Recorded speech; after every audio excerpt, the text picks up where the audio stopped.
First thing I gotta do is get this exhaust off. It's gonna be in the way.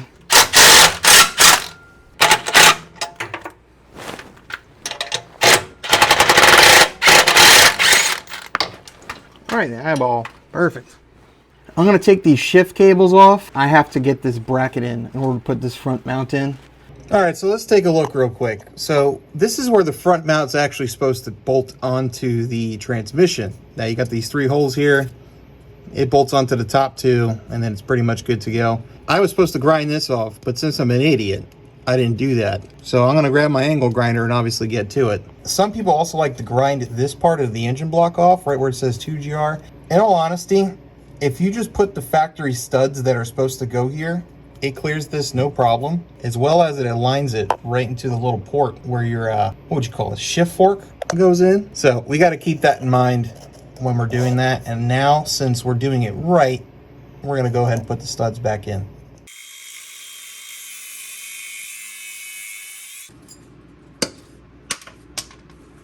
I'm just going to snip that guy off. Just going to touch this firewall up real quick.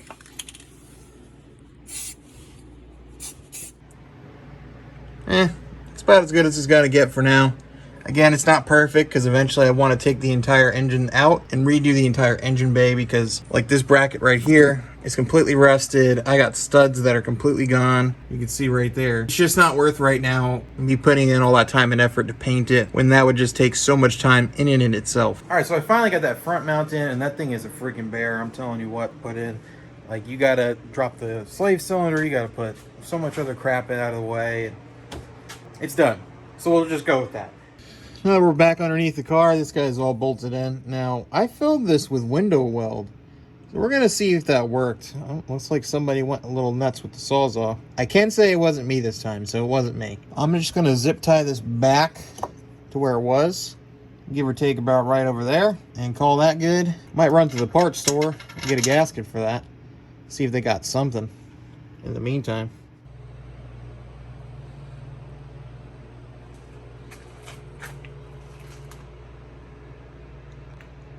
All right, guys, so I got the Y pipe all cleaned up. I got the flanges cleaned up on the outsides of them. The next thing I got to do is just get the flanges cleaned up on the manifolds itself. Now, in order to get that done, I'm going to use a wire brush, specifically a brass wire brush. That should just help get all the extra gook from the old gaskets off way easier than scraping.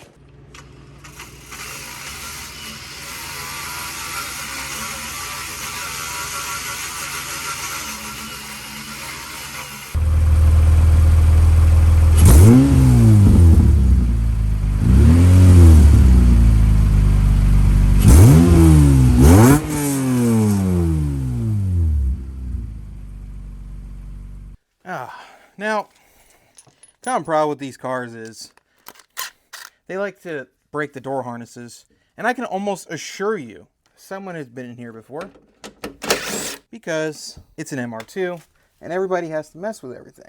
I don't understand why. I'm trying my best to not break anything, you know, especially since a lot of this crap is like, you know, $500,000 to replace it. It's unbelievable, to be quite honest with you, how much they charge for some of this stuff used. That's the way the market is nowadays, I guess. You can already see the liner has been peeled and, you know, professionally removed. This isn't doing anything anyway. Mats put there just so I don't destroy this door. This door is not perfect. Again, it's got some rust. This whole car's got some rust. Who am I kidding? But, you know, it's what I got. She ain't perfect. She's a SEMA build. Man, I've been out here for 5 minutes and I'm already sweating. This stage is just too damn hot. Okay, there's one. Yes, I know there's wires dangling everywhere. Okay? Got a lot of little projects going on with this one.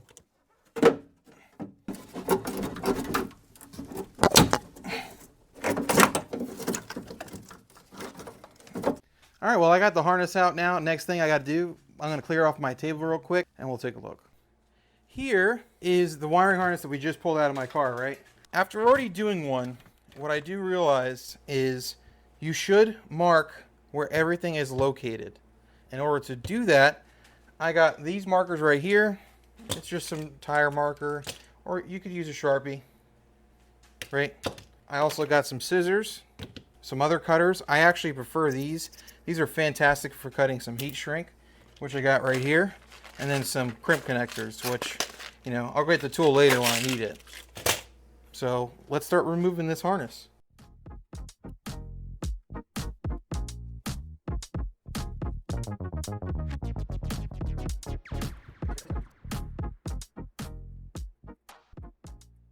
You pretty much should have plenty to get the gist on where that's located. Since this is white plastic, I'm going to go ahead and put a white line right here on these wires, so I know that's where those end. These things right here are a pain in the butt. So what I like to do is spray some cleaner or degreaser on there to try to soften up the plastic a little bit. I'm going to go ahead and skip and finish it up and do the rest. But now you understand how I'm doing that with the wiring, marking here, marking there, so I know when this is put in this thing, like that, I know exactly where the wires are supposed to go, the lengths aren't going to be off, etc., etc. Alright, so it's the next day. I got this guy pretty much all buttoned up. Let's go throw it back in the car. So I went to go switch the camera position and put you guys in a different area. And look what I noticed. Why? Why? Man, I guess I gotta install it by hand. How does this even go? Okay. I'm gonna hope and pray that the connectors are different. They don't look to be. Perfect.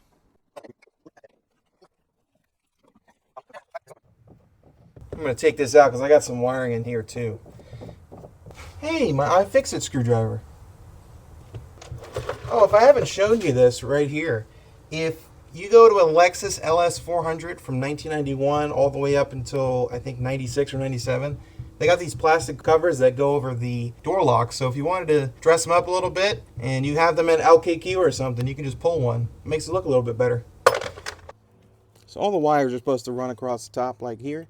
That's all set. The attempt is going to be made where this can plug into the speaker.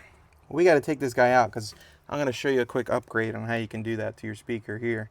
Here is the OEM speaker, as you can see right here. And this one's out of a 2007 Toyota Camry with the JBL system. You can cut this bracket off, not necessarily needed, but whatever, it doesn't get in the way. I'm going to take the stock speaker out like this. Screw those two screws out. Set that there for now. Take this, throw this in the trash because it's likely broken. And if you look real closely, you bolt it in, right? I don't know about you, but if I didn't tell you and I cut this to fit, you would never know. And the best part is, since it has a tail for wiring, once we swap the connector, it's going to go right there. It's going to work just like factory. I'm going to finish that up and I'll show you the final result. And voila! And you would never know. Now, you are going to have to take the crossover off of this speaker or the capacitor. All this literally does on the speaker is make it so there's a low pass filter on the inlet of the sound. And you want that because these things aren't made to play lower frequency tones. They're really just a tweeter. And it's the same thing for this guy. So all that little capacitor does is set a low pass filter for the speaker. So you're not putting frequencies that the speaker really can't support into it and burning it up quick. Looks pretty good if you ask me. Let's get back into the cab, get these connectors crossed over, and get this speaker installed. Alright, so we got the speaker all mounted up, and if I honestly didn't tell you that this was swapped out, you would probably never know. The wiring for it's underneath there. I actually have to find the other connector I can put in there so I can take the wire pin off of this piece and put it on there. Now, as you can see, this wire for the speaker looks kind of weird, right? What I use is this headliner foam backing stuff. You can get this at Hobby Lobby, whatever. It's pretty thin. And you literally just cut it to length around the wire that you need to wrap, that you suspect would be rattling. Take some tape, wrap it around it, lay it in the area you want it to be, and you're literally done. So, hopefully you guys have that quick little tip there. Alright guys, so that's going to finish it up for the radio wiring. I just wanted to give you a little bit of an overview on what I got going on with it. So now let's go over some of the future projects that I have to get done on this car still. So, as you can see, the interior is not completely put together yet. I actually got these harnesses here out of a Toyota Celica, and the only reason why I got them is because they're 3-pin. And this is going to be replacing these because, you know, it's too difficult just to remove this, so we just got to cut it. Previous owner, gotta love that. The interior is not put together yet, as you can see. I just really just got everything just sitting around in here. What I've actively been working on is on the other side of the car is going to involve the steering wheel. So the steering wheel in this car, I actually did get the illumination and everything working for the buttons. The only issue I got now is finding an airbag cover, and I want to seal up all the connectors that are on here. So it looks like it was just like that from the factory, and it'll work all good to go. So all these buttons and everything will control smart radio, not the stupid radio that's in there now. That's just something I literally had laying in my garage, and it's broken. So that'll just do for now. All this stuff down here is what I have left to wire. So this is for the AC compressor. I already got the pigtail tied up here. These two are from the cruise control, which are from the instrument cluster. And then, the clock spring. And that's the switch right there. I'm actually going to go find the Toyota RAV4 one that illuminates, because, you know, why not? Put that in there instead. This is just an extra harness that I'm going to be utilizing for the ABS sensor. And then these two wires right here are going to connect to this guy, just like that. And I want to make it so they're able to disconnect all of this, so if I got to remove the body harness, it can. I got a couple more things I got to button up in the front half, like in the front. I want to get rid of all the electronic hydropower steering wiring because I'm no longer using it. Why keep it there? That's just another liability to have in the car in the first place. And let me show you what that looks like now. I actually have the fans, actual OEM turbo fans, are right there. We're going to be putting those back in. Right now it's just a Corolla and a Celica fan. They work great. There's nothing wrong with them. It's just they're zip tied on there. You can see there too. Factory connector worked and everything too, so I'm just gonna put the OEM stuff because I got it. Mine as well. Put it in there. Just call it a day. The radiator hoses are gonna get replaced. I got some silicone ones on the way. They should get here tomorrow. I've got an AC condenser coming in as well.